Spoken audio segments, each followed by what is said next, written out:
Brace yourself, the queens of mean have teamed up. The Victimhood Avengers, Meghan Markle and Chrissy Teigen, finally join forces. Reports over the weekend claim Meghan Markle has a special guest appearing on season 2 of Netflix's With Love, Meghan. And by special, I mean sent from the bowels of hell. After season 1 featured such VIPs as her makeup guy and random beekeeper number 4, Meghan and team wanted to pack a punch with season 2 in the form of America's favorite cyberbully. According to the Daily Mail, the upcoming season of the lifestyle series set to premiere this fall will include an episode starring Spawn of Satan, Chrissy Teigen. A source told the outlet Chrissy is the big name in series 2, and they've been friends for a long time. Chrissy is the big name in series 2. Was Casey Anthony not available?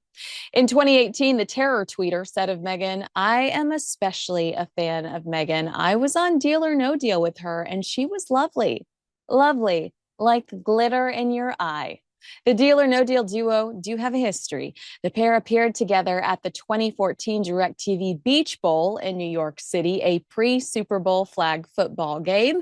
In September of 2020, Meghan allegedly reached out to Chrissy during a difficult time shortly after experiencing her own loss. Then, in April of 2024, Chrissy raved about Meghan's American Riviera orchard. Moment of silence for Aro, calling it one of the best jams she'd tasted all year. She made a sandwich with brie bacon and rustic bread using the jam and shared the process with us on Instagram. We're so blessed. Both she and John Legend loved it so much they wanted a repeat. But Teigen admitted she might not use the rest of the jar, choosing instead to keep it as a keepsake.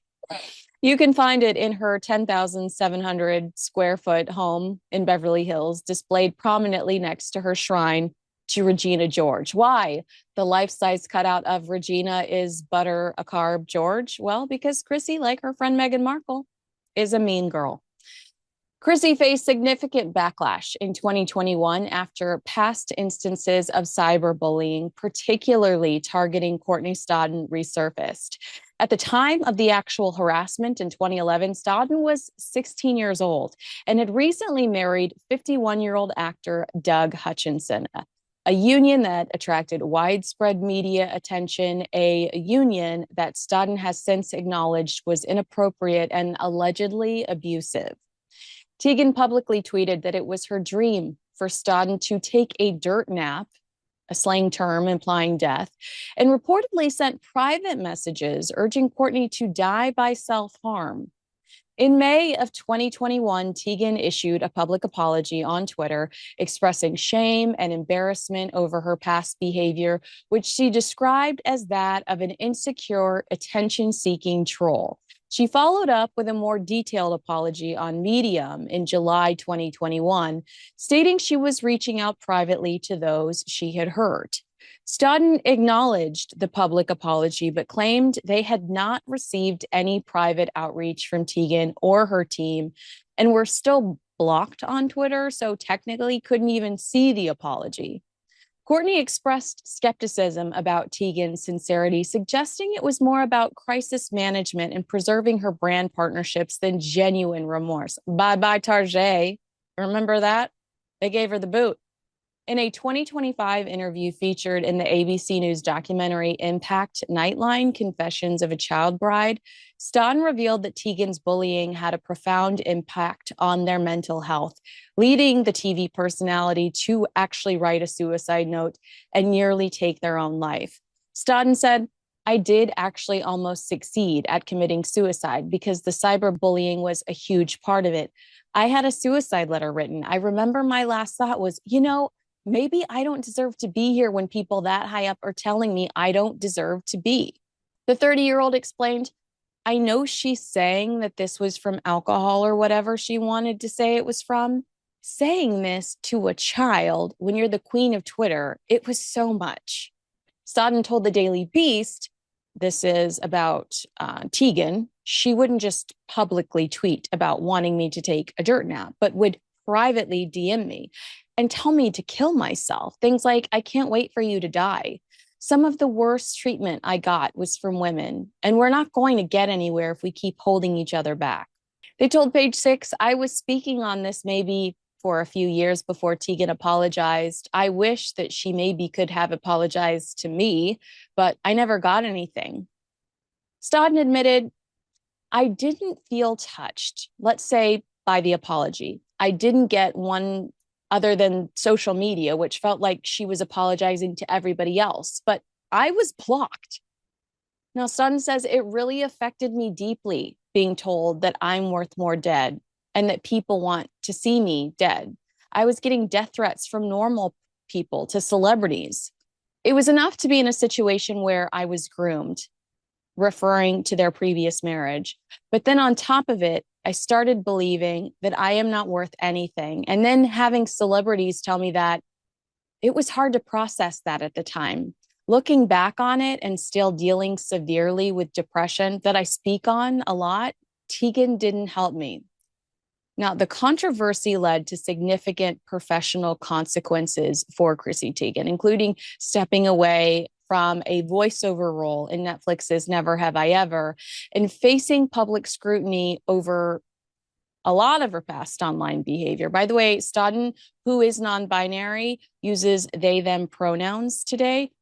So that is why I said they, there, and some of those, in case you're curious. In March of 2024 at South by Southwest, on a panel called Breaking Barriers, Shaping Narratives, How Women Cope On and Off Screen in Austin, Texas, Meghan spoke about cyberbullying. During the panel, Meghan discussed harassment she faced on social media. It's not malice, it's cruel, she said. I think for us, it's about putting safeguards in so women and moms especially cannot feel like they're even more vulnerable when they go online. Meghan reiterated her sadness about how disturbing it is to know that much of the hate is the result of women against women. Does that sound familiar? She said, I cannot make sense of that. Jesus, like, Meghan Markle, have you met Chrissy Teigen? Like, this is these stories back to back. It's ridiculous. I mean, and meanwhile, Prince Harry and Meghan continue to campaign to keep children off of social media. Reminder, Courtney was just 16 when the harassment started, even younger when the alleged grooming started over email for Stodden. Prince Harry told CBS the easiest thing to say is to keep your kids away from social media to protect them. Meghan said, it is a universal truth that our children are in harm's way and what's happening online. She continued, I think for those who do choose to be online and to be on social media as adults as well, that we get to set the example and really put as much good and joy into the world as possible. Meghan, your girlfriend told a teenager to die. You are who you associate with. I know you're desperate, but damn. Harry said, one of the reasons that we're doing this is because us collectively with all these parents want to make sure that things are changed, right? So, oh my gosh, he said right at the end of his sentence. So does Meghan. Just like Scott Rouse was talking to us about body language. Harry said, so that no more parents and no more kids are lost to social media. It's unacceptable. It's wrong. It's no longer a secret. Prince Harry, who is apparently nowhere to be seen in Meghan's second season, cannot be this blind. Meghan Markle has positioned herself as a vocal advocate against online harassment and cyberbullying, often citing her own experiences as a justification for her public campaigns. She's spoken at length about the emotional toll of digital hate and the need to create a safer, more compassionate internet, especially for younger people. That's why it raises serious questions when she chooses to align herself with Chrissy Teigen, a public figure who admitted to harassing and encouraging a teenager to die. Teigen's messages weren't just mean, they were targeted, cruel, and relentless. And while she has since apologized, the behavior was far more than a one-time mistake. It was part of a pattern.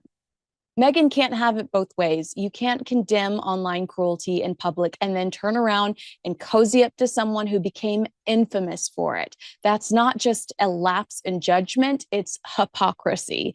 It sends the message that cyberbullying is only worth fighting against when it happens to you or fits your narrative.